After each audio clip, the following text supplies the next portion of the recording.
Good afternoon to everyone. I'm delighted to have a UCA Bears mask today. That was proudly given to me, and I'm glad to have that.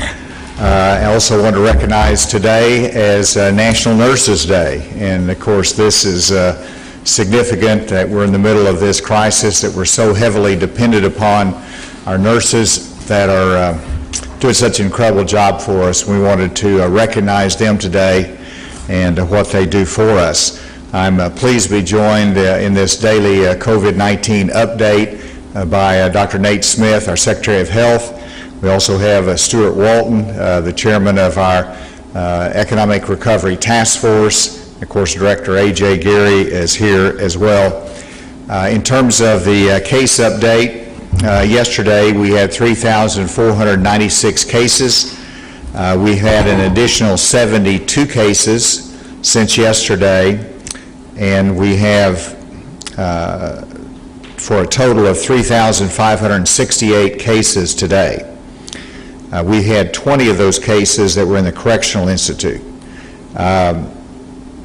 In terms of hospitalizations, we went from 89 hospitalizations down to 69 hospitalizations. That's a very significant drop. In terms of deaths, we've had, now we have 85 deaths total, so that's an increase of, I believe it is 2 from yesterday. Let's look at this from the chart standpoint, then I'm going to come back and talk about testing in the end.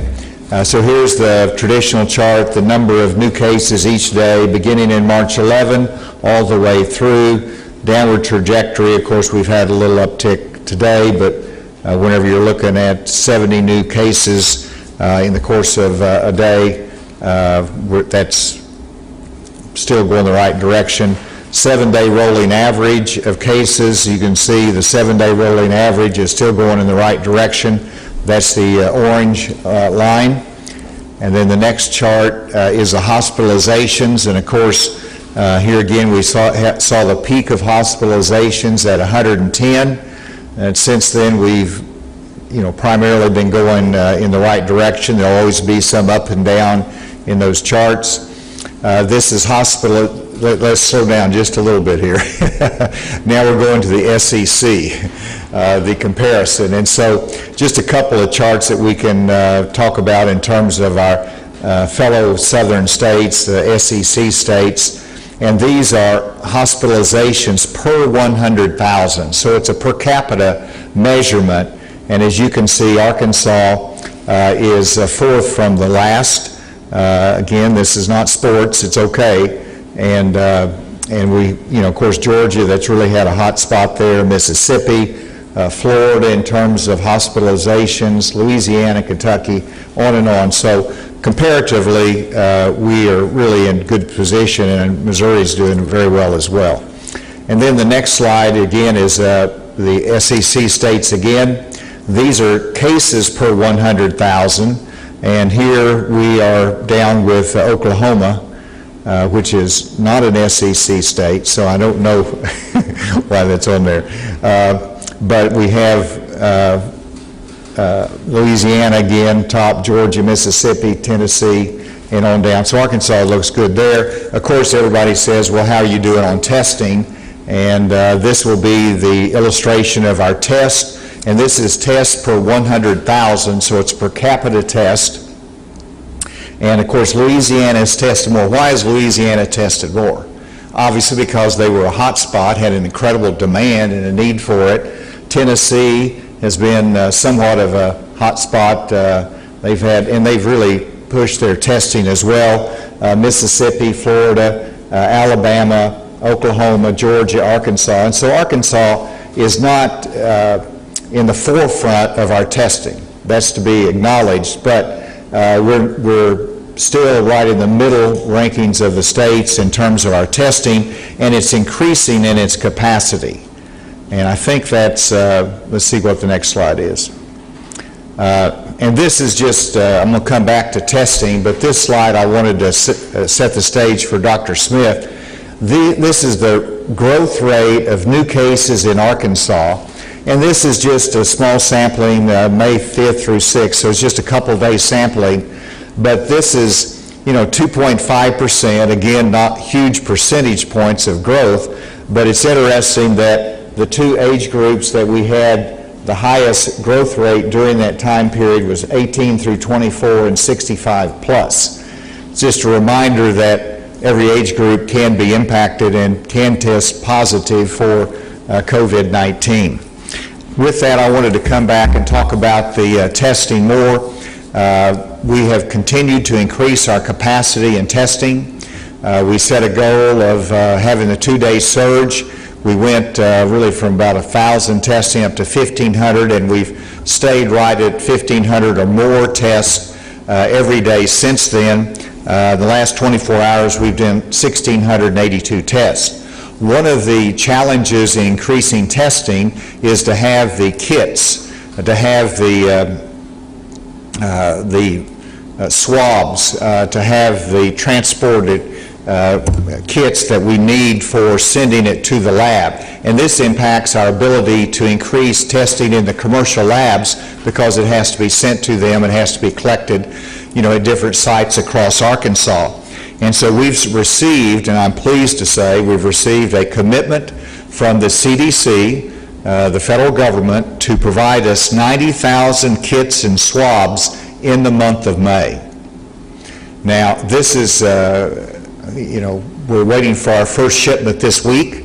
We hope to receive that, and it's supposed to come every week throughout the month. That will increase us to 90,000 kits and swabs in the month of May. This will allow us, when we start receiving this, to increase our commercial testing capacity all through the state. Our goal internally that we've set is that we will test in the month of May 60,000 COVID-19 tests. Now, what it takes to do that is, first of all, having the swabs and kits out, properly distributed, and then secondly, there has to be a demand. The consumer, the patient, has to say, I fit the criteria and I need to be tested. But this is important for us to continue to increase our testing, and we'll talk about more of this on Friday of this week as to how we're going to achieve that 60,000 goal in testing.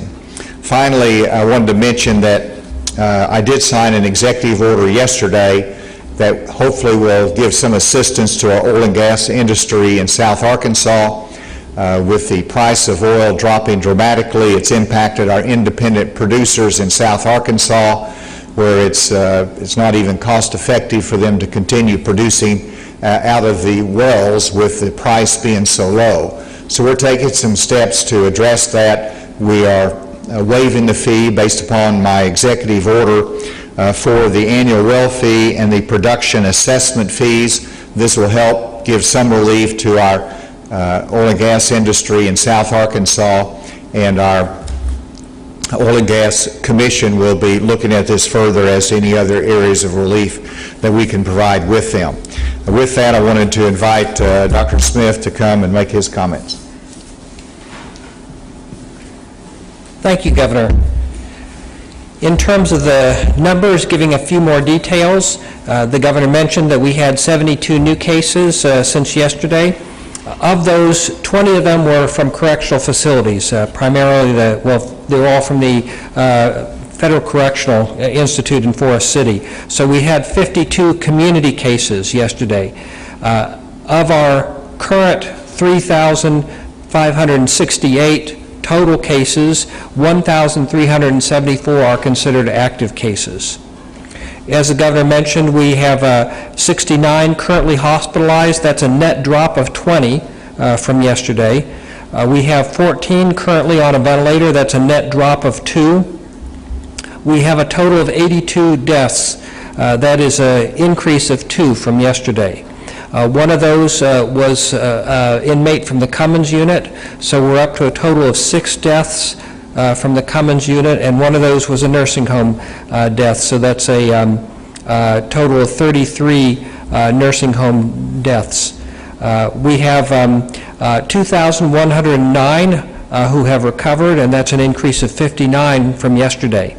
In terms of updates from the nursing homes, we have a total of 264 residents that have tested positive. That's an increase of 3.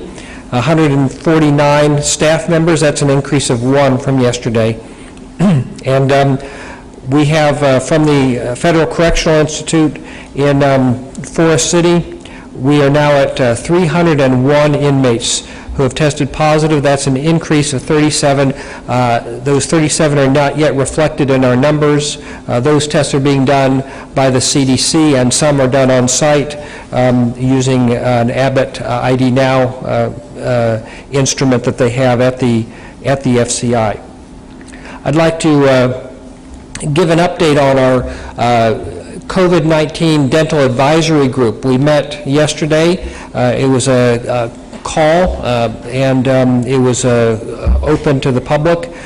We discussed particularly the directive to allow non-urgent treatment for dental cases.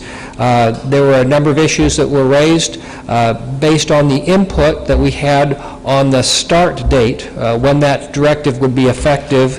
We have decided to move that to May 11th. So that directive will go into place May 11th instead of May 18th.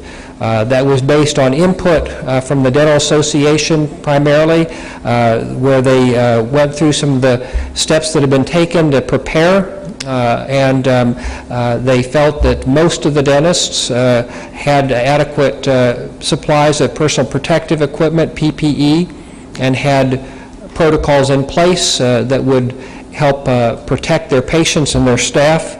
Not every dental office will be ready, but those who are wanted to have the ability to start seeing patients, since it's been a while since they were able to see patients. We were concerned about monitoring compliance with the directive, and what we will be doing is the Department of Health will be working closely with the Arkansas Board of Dental Examiners to include some unannounced visits to practices, just to monitor compliance, make sure that everything is going as it should. And that'll be, again, in conjunction with the Board of Dental Examiners. I want to talk a little bit about age distribution. As the governor showed with that graph, our fastest increases for the last 2 days in terms of age groups have been in the 18 to 24 year range and the over 65. Of course, the majority of actual cases are in between. I've heard from a number of people, they think that this is something that only older people get, and that actually is not true at all. And it's been a while since I've gone through the percentages by age, and I thought I'd go ahead and do that. It's a lot of numbers, but in our 0 to 17 age range, the children, we've only had 3.2% of our cases. In the 18 to 24, we've had 8.3% of our total cases. 25 to 44 year range, we've had 38%. That's the largest by percentage group, is in that 25 to 44 year age range. 45 to 64 has been 33.6. That's the second highest. And among those 65 years of age and older, it's 16.9%. So we are very concerned about those over 65 and those who have underlying medical conditions, because they are at highest risk for severe complications, hospitalization, or even death. But the majority of people who have been infected in Arkansas are really in those younger age groups. And so it's very important that everybody take those precautions, the social distancing, hand washing, wearing a mask out in public. And these are things that will help to prevent the spread, not only for older people, but for the younger people as well. And lastly, I wanted to also talk about growth areas where we've seen the most rapid increase in cases over the last 2 days. The two regions have been the Northeast and the Southwest. In the Southwest, it's been primarily the Texarkana area. In the Northeast, it's been both Jonesboro and West Memphis. And we also have seen in the Southeast an emerging hotspot in the Forest City area as well. So in terms of what the governor said about testing, It's important that if you have symptoms consistent with COVID-19, regardless of what age you are, that you seek out testing. But also those who are doing testing, practitioners, hospitals, those who are doing the mobile units. These are some of the areas that we need to target. Texarkana area, the Jonesboro area, West Memphis, and as I've mentioned, Forest City. So we want to increase testing, and we want to make sure that we're increasing our testing where it's most needed. And with that, I'm going to turn it back over to the governor.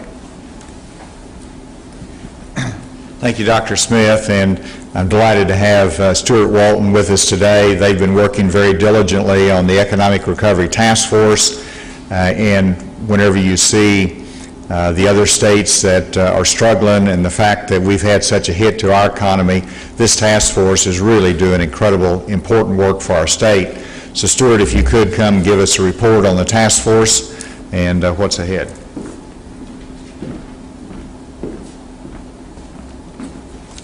Thank you, Governor, and good afternoon. It was just 3 weeks ago when this task force was sort of created more or less out of thin air, and I didn't know what I was doing any more than anyone else did, I can promise you that. But I'm really encouraged by the progress that we're making. We're working almost daily, if not daily, to get the state reopened, and you're starting to see some early but important steps being taken towards getting the state's economy reopened. We are launching a website this Friday, which will be a resource for business owners, employees, and just the state of Arkansas generally. It will be a source of information, and we hope that everybody can benefit from providing a consolidated area for some of these guidelines that we're working on issuing, or we're working with the Department of Health on issuing. Each of Secretary Preston, Secretary Hurst, and Secretary Ward, I must say, is doing an outstanding job leading the committees that they're responsible for, scheduling meetings. We had a meeting with the Ag Committee this week, with talking with large businesses, small businesses from right across the state, and a lot of good insights and a lot of consistent themes, as I mentioned last time. Now, more than ever, we need Arkansas businesses to lead by example, and that's also becoming clear. I also talked about a little of the entrepreneurial spirit and the innovation that we're going to need to see from businesses, and we're hearing all these stories about businesses from across the state adapting their product lines, they're changing the way that they do business in order to thrive and survive in this new normal. My favorite story is the distillery Rocktown changing out their spirits line for hand sanitizer.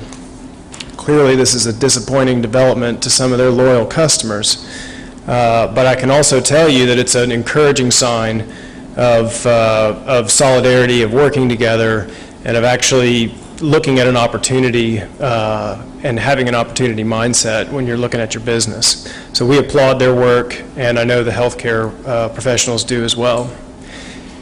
It does remain important that businesses set the example in terms of following the guidelines issued by the Department of Health. I just can't emphasize enough how important that is, because across the board, as people start to re-engage in the economy, we are going to have to find a way to do so in a safe way, and the best way we know how to do that is by following these guidelines from the Department of Health. Finally, I want to just make a point that the guidelines are imperfect, and we realize that, and we're trying to do the best that we can, and we'll have to adjust them as we go along. But they're not going to suit everybody, they're not going to suit every business, and they are guidelines. The task force recognizes that the business leaders in their communities with their businesses are best positioned to figure out how to open their doors for customers again in a way that customers will find inspiring, in a way that their employees will find inspiring. And while we're trying to provide guidelines in the most helpful way possible, it really is the responsibility of business leaders to step up to the plate and show us what good looks like. Thank you very much. Thank you, Stuart, and I can attest to their hard work. I was also in some businesses this last weekend, and one of them was setting the perfect example in terms of mass social distancing, example of their staff that was doing that, which set the example for all the customers, but then other businesses not so much.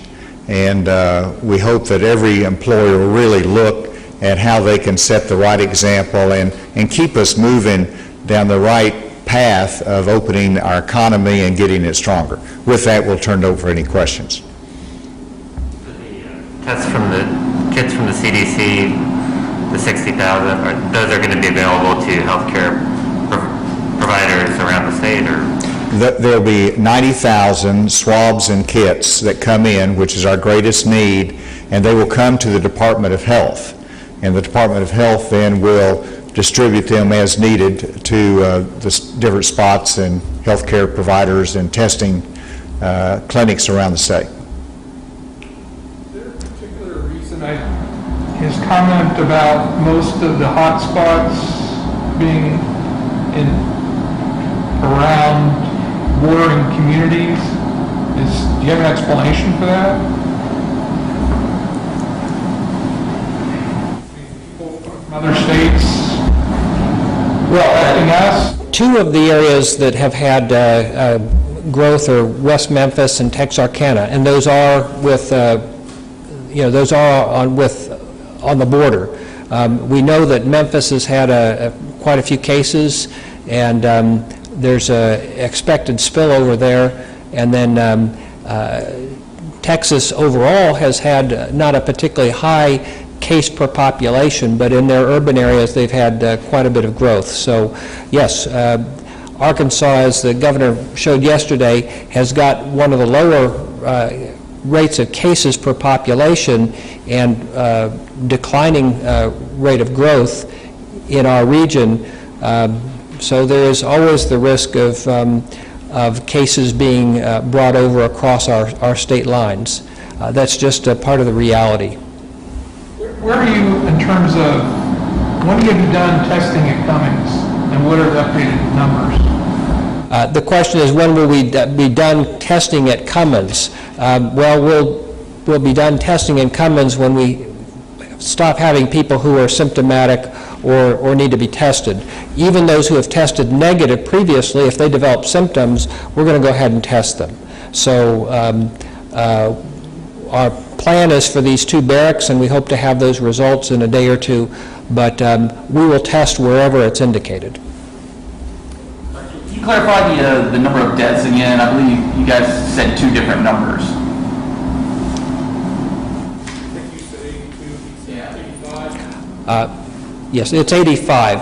It's an increase of 2 from yesterday. You were just talking about the hotspots. What about Jonesboro, and then in Forest City, is that just the prison, or is it like the area surrounding the prison?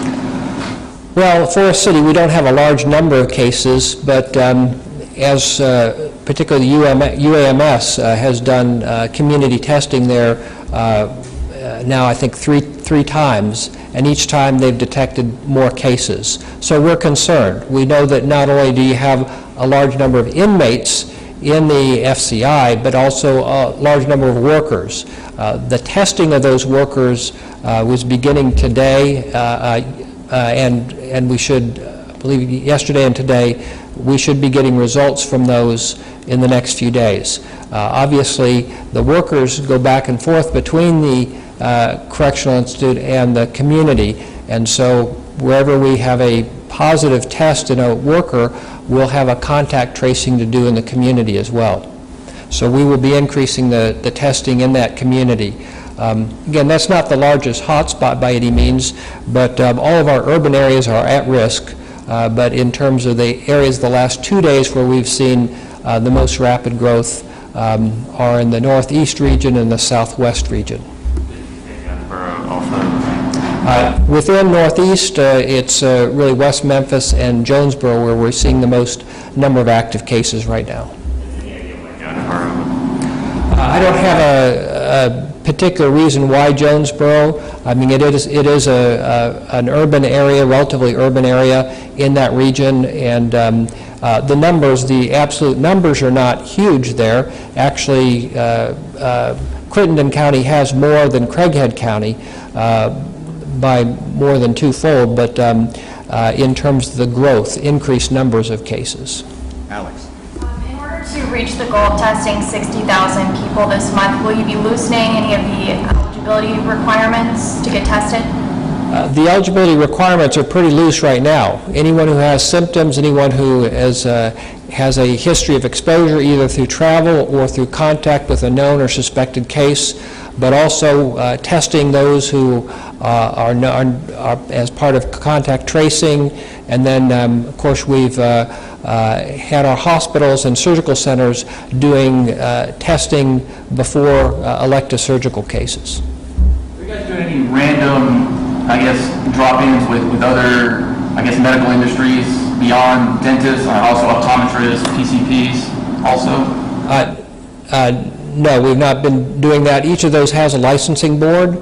In this case, the Arkansas Board of Medical Examiners, I had a conversation with them, and they don't have the capacity by themselves to check in on all these practices, and since it's a time-sensitive situation, we'll work with them. They are now part of the Arkansas Department of Health, so it's appropriate that we supplement them when they need it. Let's take a question remotely. Is there a question remotely? Yeah, this is Andrew with AP. On the testing, 60,000, one of the, if you had, I guess what the average number is for testing that's conducted in a month, or I guess what the total number was in April, just for context. And also the commitment from CDC, have you gotten any commitment on kits beyond the month of May in future? Yes, Andrew, you're drifting away. Can you speak a little bit closer? Yeah, can you hear me now? It's better.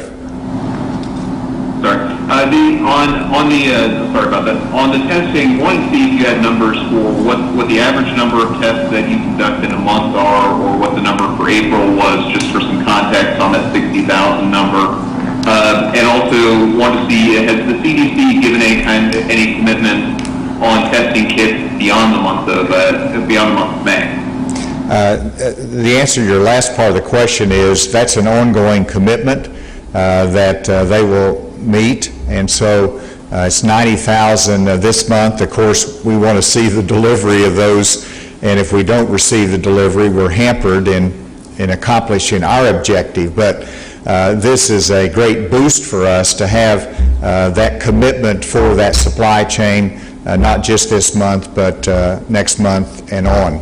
And so we're satisfied with that. In terms of the historic level in which we've tested, if I recall right, we were testing about 1,000 a day until we had the 2-day surge, in which we elevated it to about 1,500 a day that we grew to test. And since then, we're at 1,500, 1,600, that level in testing. So to accomplish a 60,000 goal of testing in the month of May, we've got to make up ground for the first 5 days, but also accelerate it to about 2,000 tests a day. So it's a significant step forward, and I've asked Dr. Smith to really outline some specific goals that we hope that we can present in terms of how we're going to achieve that. Obviously, we need the assistance of the hospitals and others that are doing the testing. Do you have anything to add to that, Dr. Smith? All right, anything else remotely? Yes, Governor, good afternoon. This question is really for Dr. Smith, and that is when we gave the age ranges for the test from May 5th to May 6th, but it's hard to put those in context without knowing how many of those age ranges were tested. Can you shed any light there? I don't have information on how many were tested. That's challenging for us because most of these are going to commercial labs, and we don't hear about those tests until we receive the results. We can break those down and look at those. But I think we have been, over the course of this epidemic, focusing mostly on the older groups. In fact, that was a part of the testing criteria initially, is 65 and older, but we appreciate that we are seeing actually the majority of our cases are in those who are younger than 65. So it's very important that we not focus all of our time and energy on just testing those greater than 65, that we test anyone in any age group who has symptoms that are compatible with COVID-19. The majority of the people that are younger than 65, or the majority of those people have underlying conditions? Yes, many do. In fact,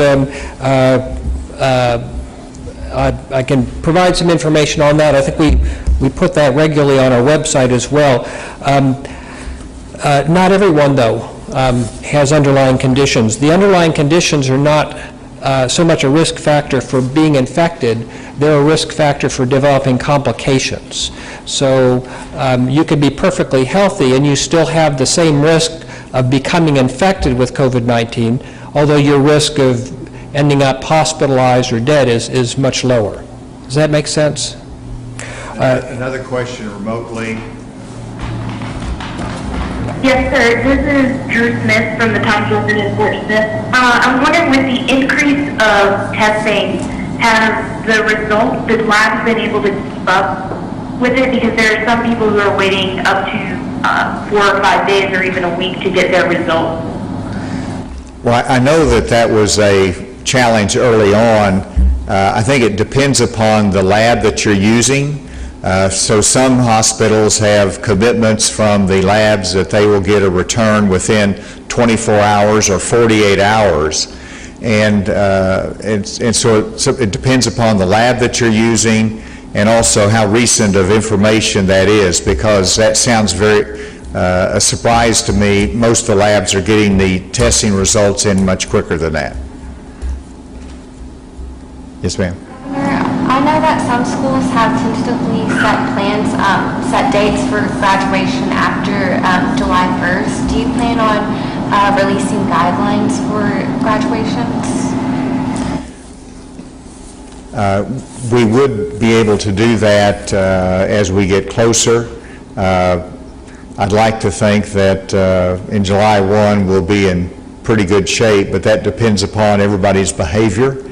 And but there still would be guidelines that we would need to set for that, and we would do that adequately in advance. We've got reports of there being people allowed to sort of just hang in restaurants for extended periods of time. Any thoughts on that, or kind of are we to that point yet? I know the directive or the restriction doesn't get lifted until next week. The restriction is lifted for restaurants for dine-in service next Monday, and of course we'll have to look at bars beyond that at a little bit later time, but I know that they're anxious and want some guidelines that we'll be looking at. You know, in terms of people hanging around, that's not information that I've received or aware of. Obviously we want people to follow the guidelines. Would there be a penalty, though, if something like that does come up before we get to that May 11th? Well, it would be a risk to the restaurant if they violated the guidelines. Any other question remotely? Any other question at the table? Is there any recruitment efforts going on to kind of help supplement some of the prison workers and then I guess also nursing home workers, since those have been a couple of fields really hard hit? Secretary Kelly and Dexter Payne are recruiting as fast as they can, and we've tried to make the pay more competitive so that we can retain those good officers that are really doing a great job for us. But it's a constant challenge. It was a real challenge, of course, whenever we had a 3.5% unemployment rate. And now the employment situation has changed in Arkansas, but so we'll hopefully be able to continue those recruitment efforts. Can you tell us how many of those workers have tested positive and are still working? Dr. Smith, do you have that information? I don't have numbers on that. I think that probably varies from day to day. It's really based on where they're needed. As I mentioned yesterday, that is not the first choice. The first choice is if someone tests positive to isolate at home for, now we have 10 days is our new CDC guidance on that. But in those cases where it would be dangerous not to have those workers there, if they're asymptomatic, we have set out conditions in which they can work only with positive inmates, or if it's a nursing home, positive patients, in such a way that would minimize the risk to others. I guess we have recovery numbers on those staff numbers as well? At Cummins, in terms of the recovery number, I don't have... You're talking about... Cummins. Yeah, Cummins, just from a staff standpoint. No, I don't have numbers on recovered from the Cummins staff. Okay, I think that will be good for today. I will tell you that tomorrow we will be in Texarkana. So Dr. Smith and I will be going there. I've talked to Mayor Brown. He's been a great partner with us, but they're on a border, and they've done a great job, and we want to be able to go there and listen to them, as well as have our daily update in Texarkana. So we'll be back here on Friday if we don't see you on Thursday. Thank you.